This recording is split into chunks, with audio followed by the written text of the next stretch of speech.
Il y a parmi les personnes qui font tchouva, qui décident de se rapprocher d'Hachem, qui décident de prendre le bon chemin. Il y en a qui ont une inspiration très élevée. Ils veulent quelque chose de grand.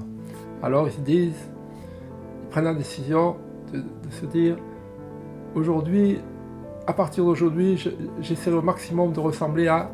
Et alors là, ils prennent un grand, le Rav Oda Yosef, le Rav Kanievski, prend un grand rabbin. Il dit voilà, après tout, si eux ils sont arrivés au niveau où ils sont arrivés, je vois pas pourquoi moi je pourrais pas le faire aussi. À partir d'aujourd'hui, il n'y a rien que je ferai que Hachem ne veut pas, il n'y a rien que Hachem me demande que je ne ferai pas, et je m'inspirerai de leurs faits et gestes, et de tout ce qu'ils ont fait, de tout ce qu'ils ont dit, j'essaierai de vivre comme eux, de faire comme eux, de prier comme eux, et ainsi de suite. Alors, c'est une inspiration très grande, elle est louable. C'est un souhait merveilleux que de vouloir ressembler à un grand comme ça, de vouloir ressembler à une autorité qui est, selon ce qu'on en sait nous, qui est parfaite, même si elle est humaine, mais qui est parfaite, et que peu, en tout cas, dans chaque génération, peu de personnes peuvent atteindre. Même si l'intention est louable, la réalité c'est qu'au bout de quelques jours, au bout de quelques semaines, cette personne-là s'aperçoit que ce n'est pas aussi facile. S'aperçoit que il faut être très minutieux sur ce qu'on fait, très strict sur son hygiène de vie, sur ses horaires, sur son étude de la Torah, sur ses prières, sur sa façon de parler. La Torah, elle englobe tous les aspects de la vie, tous les aspects de la vie. Et là, la personne, elle s'aperçoit que bon, il y a un petit écart qu'elle a fait, et puis un deuxième, et puis un troisième, et puis en général, assez rapidement, elle s'aperçoit que ça va être dur. S'aperçoit que il se pourrait qu'elle n'y arrive pas à ressembler, à arriver au niveau du Rav Oda Yosef. Alors qu'est-ce qui se passe? C'est que la personne, elle commence à se sentir mal, parce qu'elle culpabilise. Après tout, elle dit, je voulais y arriver. Je m'aperçois que le moindre petit souhait que je fais, j'arrive même pas. Alors d'abord, évidemment, l'erreur qu'elle fait, cette personne, c'est que c'était pas un petit souhait. C'est un petit peu comme si une personne veut jouer à un sport, au tennis, au football, et elle se dit, je vais ressembler au numéro 1 mondial. Voilà. Le numéro 1 mondial, il s'appelle un tel, et voilà, je vais ressembler à lui. On va aller sur un court de tennis et on va s'apercevoir que c'est presque impossible. Mais c'est pas grave, on peut quand même apprendre à jouer. On peut apprendre à bien jouer. On peut avoir des années de plaisir à jouer au tennis. J'imagine. C'est pareil pour la Torah.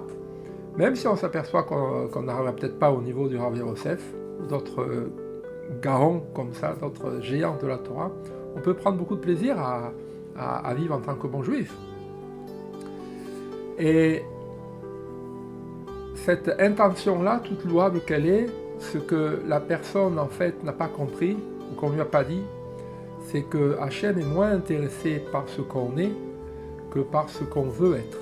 Hachem est moins intéressé par ce qu'on fait que par ce que l'on désire faire. Et je prends des exemples très concrets. La personne qui décide de faire tchouva, elle sait que à partir d'aujourd'hui, il faudrait qu'elle mange kasher. Elle sait qu'à partir d'aujourd'hui, il faudrait qu'elle fasse Shabbat. Et beaucoup d'autres choses dans sa vie. Beaucoup d'autres choses.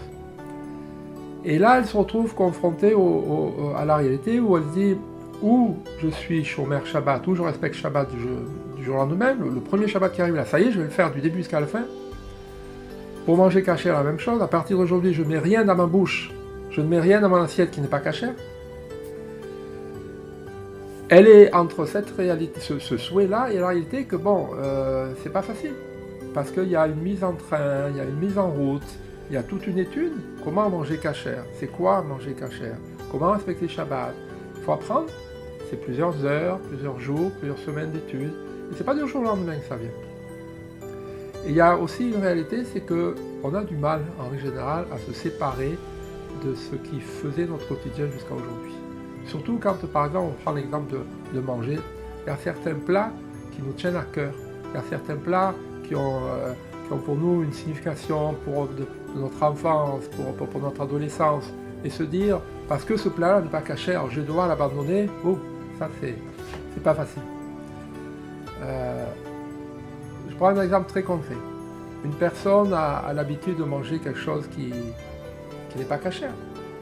L'habitude de manger un sandwich au jambon. Sandwich jambon beurre. Seulement vous avez le jambon, qui est du porc. Évidemment, un juif ne devrait pas en manger. Et en plus, vous avez le porc, la viande, et le beurre, ça fait la viande et le lait mélangés en même temps. C'est une autre interdiction. Donc, il n'y a aucun juif qui devrait manger un sandwich jambon beurre. Aucun. Mais il s'avère que ce juif-là veut faire tchouva. Et pour l'instant, il est juste dans le processus de se dire comment je vais faire tchouva. Et pour telle ou telle raison, se séparer de ce sandwich-là, pour lui, pour cette personne-là, c'est très difficile. Alors la personne, elle est de bonne foi, elle veut vraiment faire tchouva, juste qu'elle a un plaisir immense à manger ce sandwich-là, cet aliment-là, et pour elle, ça lui semble impossible pour l'instant à arrêter. Alors elle prend une décision. Tous les jours, sur son lieu de travail, elle n'a pas le temps de descendre au restaurant, elle n'a pas le temps de se commander quelque chose du traiteur du coin. Alors elle mange toujours un sandwich. En fait, tous les jours, elle avait pris l'habitude de manger 2 sandwichs au jambon.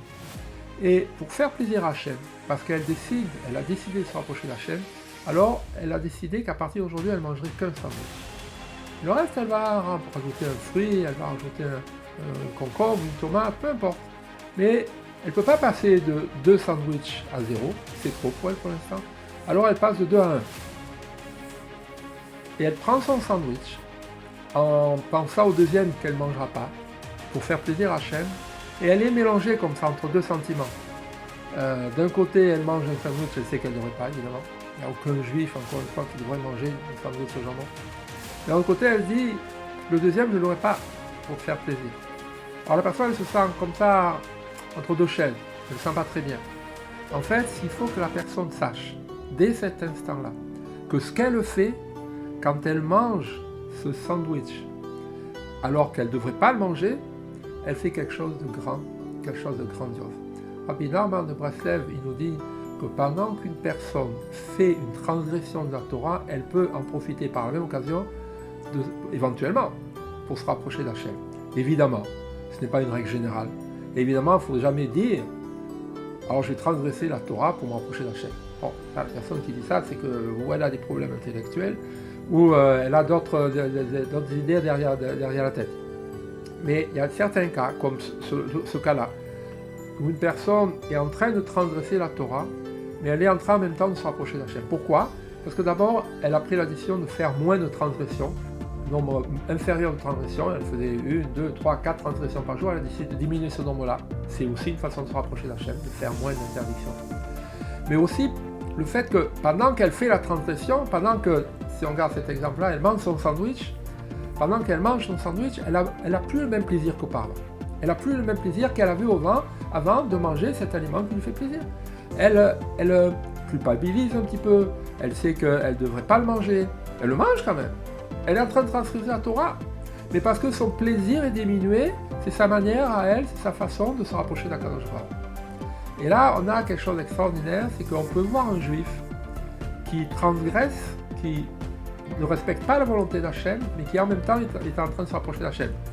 C'est pour ça, en passant, qu'on ne peut jamais juger quelqu'un, parce qu'on voit une personne transgresser la Torah, on peut se dire, bah, ce juif-là, non seulement il ne respecte pas la Torah, mais alors il est loin d'Hachem, Hachem ne l'aime pas, Hachem ne le veut pas, regarde ce qu'il fait, il vit comme un non-juif. On ne peut pas savoir ce qu'il y a en tête d'Hachem, on ne peut pas savoir.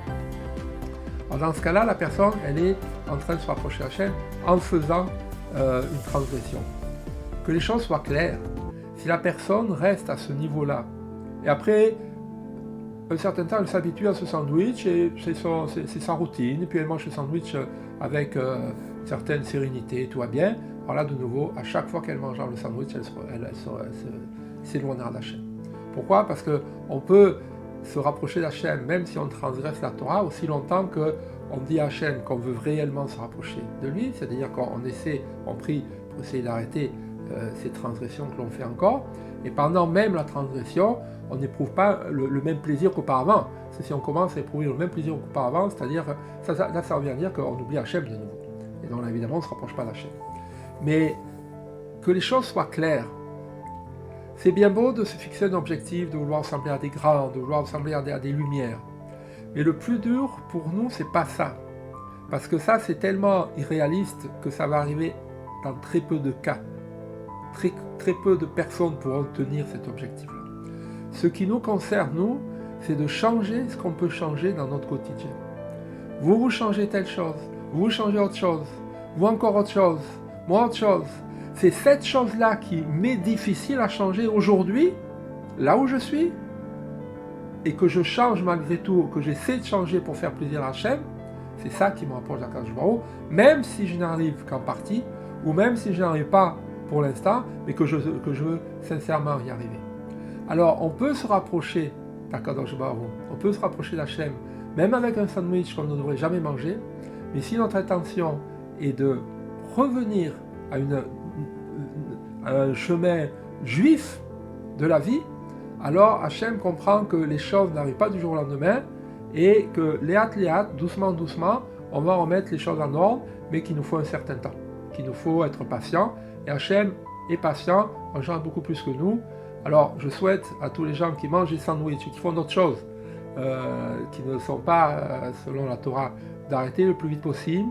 Mais avant même de les arrêter, je leur souhaite surtout de désirer les arrêter, ces choses-là, et de demander à Akadosh Baruch Hu, de demander à Hachem qu'elle les aide à arrêter, car l'objectif de chacun d'entre nous, moi y compris, tous sur cette terre, c'est de faire la volonté d'Hachem du matin au soir, et ça avec le cœur rempli de joie, et si on veut vraiment, on peut y arriver.